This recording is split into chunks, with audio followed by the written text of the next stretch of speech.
सम्माननीय बंधुओं, मैं हरिओम तिवारी आज सभी लोगों से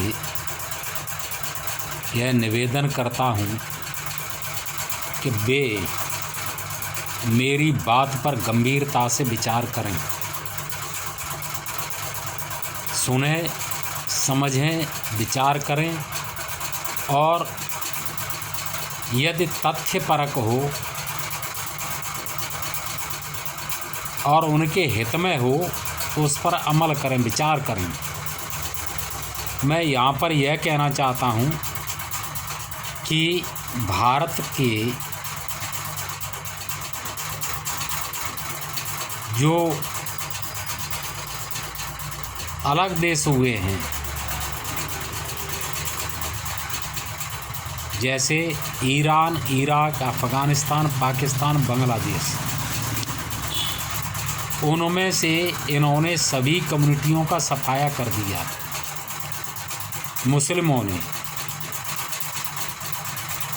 इनके गांव में, गली में, शहर में, देश में कोई नहीं रह सकता है, लेकिन इनका सबके गांव में, गली में, शहर में, देश में साझा है। तो पूरी दुनिया से मैं ये निवेदन करता हूँ कि वे इनके आचरण को देखें, व्यवहार को देखें, जैसा ये करते हैं वैसा ही इनके साथ किया जाए। ख़ास तरीके से मैं ईसाइयों से और मुस्लिमों से, ईसाइयों से और कम्युनिस्टों से यह निवेदन करता हूँ कि वे इतिहास को पढ़ें, समझें और देखें और अच्छी तरीके से सोचें एक बार कि मुस्लिम समुदाय ने दूसरे समुदायों के साथ कैसा व्यवहार किया है। क्या ईसाइयों के साथ अच्छा व्यवहार किया है या कम्युनिस्टों के साथ अच्छा व्यवहार किया है, अच्छा व्यवहार कर रहे हैं। इसी कड़ी में मैं नए बौद्धों को भी समझाना चाहता हूं कि वे भी समझें अच्छी तरीके से कि इनकी कार्य पद्धति और व्यवहार कैसा रहा है तुम्हारे प्रति और दूसरों के प्रति। तो सोच समझ करके जो कुछ भी निर्णय करना है वो करो। पछताने के अलावा फिर कुछ भी हाथ नहीं लगेगा। यदि आप सब लोग ये चाहते हो कि पूरी दुनिया में केवल मुस्लिम ही रहें, बाकी सब समाप्त हो जाएं, तो मुस्लिमों का खुले दिल से पक्ष लो। और ये चाहते हो कि दूसरे समुदाय भी जिंदा रहें, फलें फूलें, विकास करें, अपना सुख चैन से रहें, तो इस्लाम को इंसानियत के लिए बाध्य करो। इस्लाम इंसानियत को अपनाए, मुस्लिम इंसानियत को अपनाएं। यदि इंसानियत को नहीं अपनाते हैं तो जो मुसलमानों के तरीके हैं, नियम हैं, कानून हैं, उनके जो विचार हैं वही उन पर थोप दिए जाएं, उन्हीं के अनुसार उनके साथ व्यवहार किया जाए।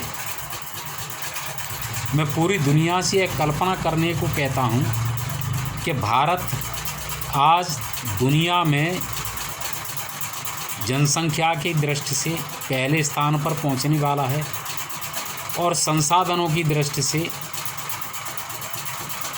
तीसरे स्थान पर पहुंचने वाला है। विज्ञान में, खाद्यान्न में, व्यापार में, सैनिक शक्ति में, हथियारों में, दुनिया में भारत का एक विशेष स्थान है। आज भारत को कमज़ोर नहीं कहा जा सकता है। और कल्पना करो कि यदि भारत कल इस्लामिक राष्ट्र हो जाता है तब दूसरे लोगों की क्या स्थिति बनेगी, क्या होगा यूरोप के देशों का, क्या होगा अमेरिका का, क्या होगा ईसाइयों का, क्या होगा चीन का, क्या होगा बौद्धों का या कम्युनिस्टों का। जब उनके पास कुछ भी नहीं तब उन्होंने वर्ल्ड ट्रेड सेंटर पर अमेरिका में हमला कर दिया। जब उन पर कुछ भी नहीं है, कोई ताकत नहीं है उन पर दुनिया की शक्तियों के सामने, तब वे नाकों चने चबवाए हुए पूरी दुनिया को। यदि भारत की सत्ता उनके हाथ में आ गई तो क्या कोई उनको परास्त कर पाएगा, मात दे पाएगा? तब क्या होगा चीन का, कम्युनिस्टों का? क्या वे रोहिंग्याओं के साथ जो व्यवहार हो रहा है या और दूसरे लोगों के साथ जो चीन में कम्युनिस्ट शासन जो कर रहा है मुस्लिमों के साथ, या रूस जो है यूक्रेन पर या दूसरे मुस्लिम बहुल देशों पर आक्रमण कर रहा है, क्या ये भूल जाएंगे? क्या करेंगे फिर ये तुम्हारे लोगों का? और क्या करेंगे ईसाइयों का? क्या करेंगे यहूदियों का? क्या करेंगे पारसियों का? और क्या बौद्धों का करेंगे? अफ़गानिस्तान में क्या किया बौद्धों का? पाकिस्तान में क्या किया? ईरान में क्या किया? इराक में क्या किया? बांग्लादेश में क्या किया? क्या वह यहाँ पर नहीं होगा भारत में?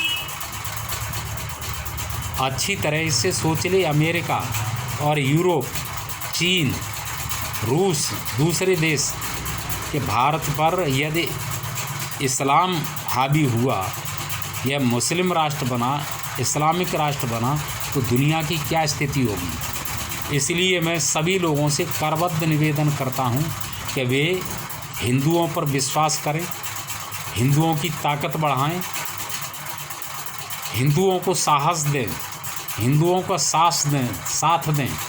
यदि अपने भविष्य को सुरक्षित करना चाहते हैं तो हिंदू दुश्मन नहीं है दुनिया का। इस तो जियो और जीने दो में विश्वास रखता है, लेकिन नए बौद्ध और ईसाई, कम्युनिस्ट, चीन, यूरोप और अमेरिका इसको दुश्मन समझते हैं। भारत को दुश्मन समझना इन सब लोगों का आत्महत्या करना सिद्ध होगा।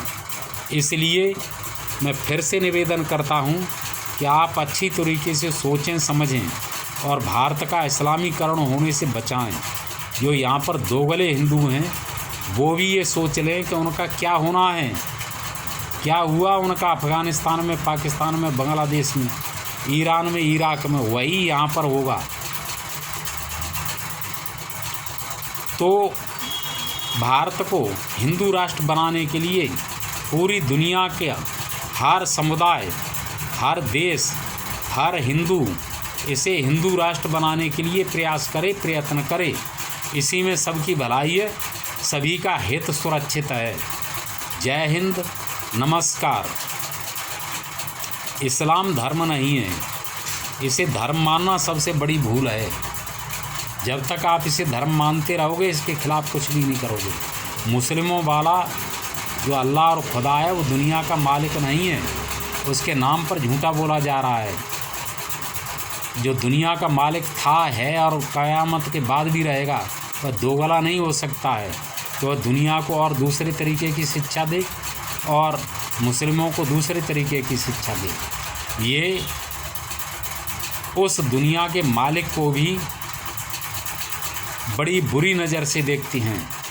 इनकी निगाह में वह दुनिया का मालिक न पिता है, न मालिक है, न भाई है, न गुरु है, लुगाई जात है। लुगाई जात का मतलब महबूबा है। तो यह है उसकी खुदा की औकात मुस्लिमों के इस्लाम की नज़र में। और तुम क्या देखते हो? दुनिया के मालिक को किस नज़र से देखते हो, उसे देखो। और इसके बाद भी इस्लाम वालों की, मोहम्मद की, कुरान की हरकत देखिए कि इन्होंने उसका भी पिछवाड़ा बंद कर दिया है कि अल्लाह अब किसी नबी को पैदा नहीं करेगा। वाह भाई वाह, अल्लाह है कि इनके हुक्म में चलता है। अरे पालतू कुत्ता भी तो कुछ अपना स्वाभिमान रखता है, लेकिन इनका अल्लाह जब जहाँ और जैसी आयत की ज़रूरत पड़ जाती है वैसी आयत मोहम्मद को ला कर के दे देता है। तो इन सब बातों को समझें। मैं फिर निवेदन करता हूँ कि दुनिया अच्छी तरीके से विचार करे मेरी बात पर।